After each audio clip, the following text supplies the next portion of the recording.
RSP KCR తో భేటీ లోక్సభ ఎన్నికల కుదిరిన పొత్తు ఆర్ఎస్ ప్రవీణ్ కు నాగర్ కర్నూలు టికెట్ మాయావతితో మాట్లాడి సీట్ల సర్దుబాటు కేసీఆర్ లౌకికవాదం రాజ్యాంగ రక్షణ కోసమే కలిసిన ఆర్ఎస్పీ అంటూ కలిసిన అని చెప్పి ఆర్ఎస్పీ చెప్తా ఉన్నాడు. అయితే రాజ్యాంగాన్ని మార్చాలని చెప్పి రాజ్యాంగాన్ని ఇట్లా చేయాలి అట్లా చేయాలని చెప్పి చెప్పినటువంటి వ్యక్తితోటే ఆర్ఎస్ ప్రవీణ్ కుమార్ చేతులు కలిపిండని చెప్పి బహుజనవాదులంతా ఆయన పైన విమర్శలు చేస్తూ ఉన్నారు. ఇక్కడ నిన్న మార్నింగ్ న్యూస్లో పంపించిన అది నిన్న మార్నింగ్ న్యూస్లో నేను ఒక అంశాన్ని తెరపైకి తేవడం జరిగింది. అది ఈ రెండు సిరిసిల్ల ఈ మూడు నియోజకవర్గాలు బీఆర్ఎస్ పార్టీ గెలిచింది. ఇక్కడ నిన్న మార్నింగ్ న్యూస్ లో నేను చెప్పడం జరిగింది. ఈ అంశాన్ని ఒకసారి పరిశీలించండి. ఆ తర్వాత హుస్నాబాదు, మానకొండ ఈ 4 కాంగ్రెస్ పార్టీ ఖాతాలో ఉన్నాయి.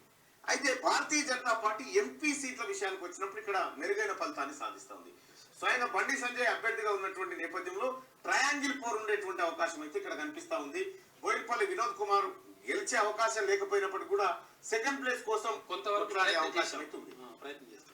నాగర్ కర్నూలు విషయానికి వస్తే కాంగ్రెస్ మల్లు రవికి ఛాన్స్ ఇచ్చే అవకాశం ఉంది. మల్లు రవి కాదంటే ప్రజలందరికీ తెలిసినటువంటి ఒక ఐపీఎస్ ఆఫీసర్ గా పనిచేసిన వ్యక్తి ఇక్కడ కాంగ్రెస్ పార్టీ అభ్యర్థిగా ఉండే అవకాశం కనిపిస్తా ఉంది. ఇక అయితే కాంగ్రెస్ పార్టీ ఆర్ఎస్పీని తెర మీదకి తెచ్చే ప్రయత్నం చేసింది. అయితే మరి వెంటనే కేసీఆర్ మళ్ళీ ఎందుకు అలర్ట్ అయ్యిందో తెలియదు. అంశంలో నిన్న జరిగినటువంటి పరిణామం అయితే అది.